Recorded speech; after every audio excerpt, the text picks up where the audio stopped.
से कार्यक्रम में आपके साथ पहुंच पाऊं। जो विचार रखे पूर्व वक्ताओं ने यही रखे कि आज उत्तरांचल में या उत्तराखंड में हमारे पर्वतीय क्षेत्र में जो हो रहा है, वाकई में जिस तरह से पलायन है उसको किस तरह से रोका जा सकता है या क्या किया जा सकता है। अभी पूर्व वक्ताओं ने कहा कि एनजीओ का जिस तरह से जाल बन रहा है या वेंडर्स का जो माफिया है उस पर किस तरह से अंकुश लगाया जाए।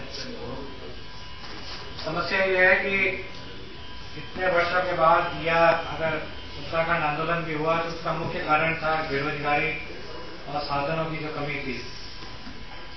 जब आज वर्तमान में 7 वर्ष पूरे होने के बाद भी हमारी स्थिति में कोई सुधार नहीं हुआ है।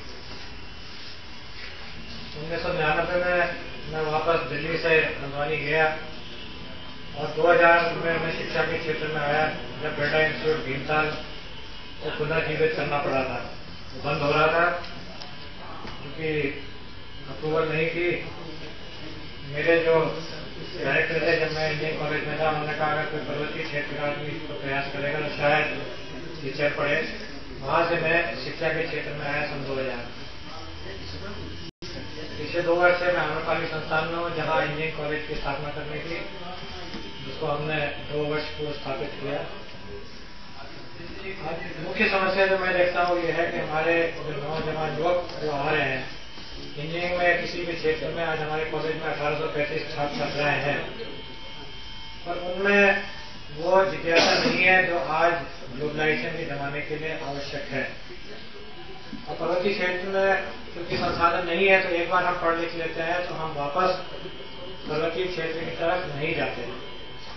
हमारे पास टैलेंट है, हमारे पास बुद्धि है, हम बहुत बढ़िया डिबेट करते हैं, हम बहुत बढ़िया डिस्कशन करते हैं।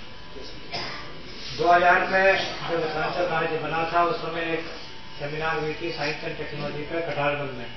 मुरली मनोहर जोशी जी आए थे, बच्ची सिंह रावत जी थे।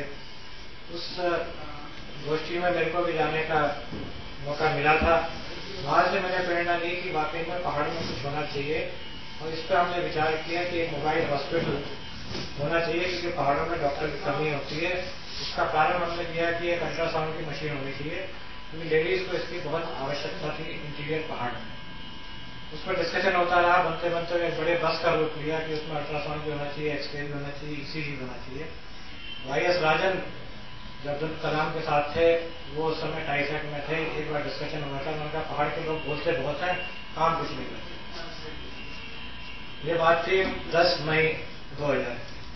मैंने कहा सर ये मेरा वायदा है कि अगर आप ये अप्रूव करते हैं तो मैं इसको 6 महीने के अंदर पहाड़ में चलाऊंगा।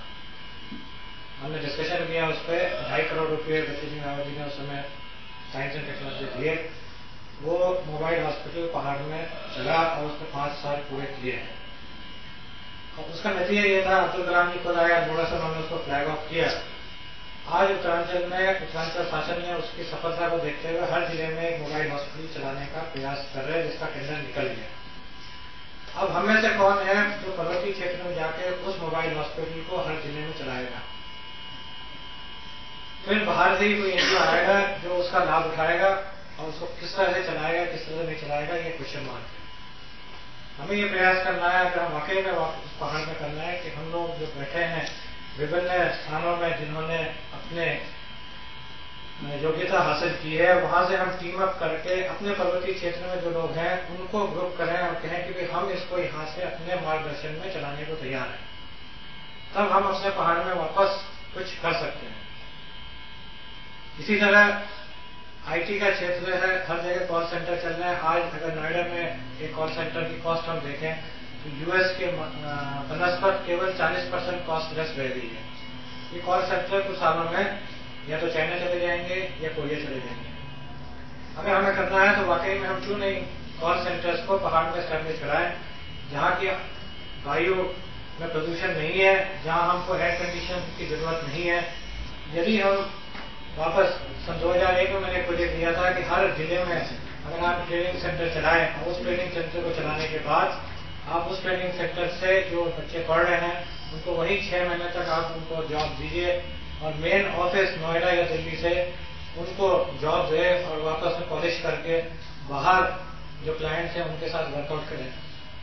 तो कोई भी वर्क है, यदि ये कनेक्टिविटी है, जब आज ब्रॉडबैंड है, इंटरनेट है, तो क्यों नहीं हर जिले में हम इस तरह के सेंटर एस्टैब्लिश कर सकते हैं जहां हम युवकों को पढ़ाएं, उनको घर में ही जॉब मिले और उसके बाद वो अपने घर से काम करें। एक छोटा सा उदाहरण इसी में मैं दूंगा। 2000 जब मैं 2 वर्ष पूर्व आम्रपाली में आया, उसके 2 महीने बाद रोजगार गारंटी प्रोग्राम में 22 पोस्टें थी उत्तरांचल सरकार से। 22 पोस्टों के लिए हमारे वहां पंतनगर के डीन और उत्तरांचल शासन के रिप्रेजेंटेटिव इंटरव्यू लेने आ रहे थे। आधे घंटे पहले मेरे पास प्लेसमेंट ऑफिसर आया कि सर कोई भी लड़का लड़की इसमें इंटरव्यू देने को तैयार नहीं है। एक बड़े मुश्किल से आपको वहां प्लेसमेंट करने के लिए कोई आ रहा, और सरकारी प्रोजेक्ट में नौकरी थी, 12,000 रुपये सरकार दे रही थी। मैंने कहा अच्छा मैं आके आपके साथ चलता हूँ, बात करता हूँ। बात हुई तो पता लगा था किसी बच्चे ने कह दिया कि ये तो एनजीओ टाइप का जॉब है, आपको साइन पूरे में कराएंगे और तनख्वाह आगे मिलेगी। तो बच्चों से बात करते करते बात आई कि किसने कहा, एक ने कहा, दूसरे ने कहा, तीसरे ने। इस तरह से आता था। एक लड़की मीनाक्षी थी, उसने वो बात शुरू करी थी, तो हमने कहा ये मीनाक्षी थ्योरी है। ब्लैक बोर्ड में मैंने लिखा मीनाक्षी थ्योरी के अंतर्गत ये है। बच्चों को समझाया, बच्चों को समझ में आया। मैंने कहा अगर आप दिल्ली जाओगे, नोएडा जाओगे तो 30,000 की नौकरी के बराबर पहाड़ की नौकरी 12,000 की है, और आप सीधे डीएम के साथ काम करेंगे तो आपको इमीडिएटली एमबीए करने के बाद जो एक्सपीरियंस मिलेगा, उसके बाद आप 1-2 साल बाद कहीं भी चले जाएं, आपके पास एक बहुत बढ़िया एक्सपोजर होगा। 17 बच्चे उस टीम ने उसके बाद सेलेक्ट किए, जिसमें से 14 बच्चों ने वहाँ अपॉइंटमेंट ग्रहण किया। वो 14 बच्चे आज करीब 1.5 साल के बाद भी वहाँ काम कर रहे हैं और बड़े खुश हैं, और कहते हैं हमको नीली बत्ती में घूमने को मिलता है। ये सोच हमारे अंदर जो है, हम वापस हम यही सोचते हैं हमने पढ़ लिया तो हम पहाड़ में वापस क्यों जाए, काम क्यों करें। हमारा इमीडिएटली एम ये होता है कि हम कहीं दिल्ली, नोएडा या कहीं मेट्रो सिटी में चले जाए। एमसीए का छात्र हमारा ऐसा करता है, उसको लगता है कि भाई सीधे मैंने कर लिया तो सीधे या तो बेंगलोर जाओ और वही नौकरी करो।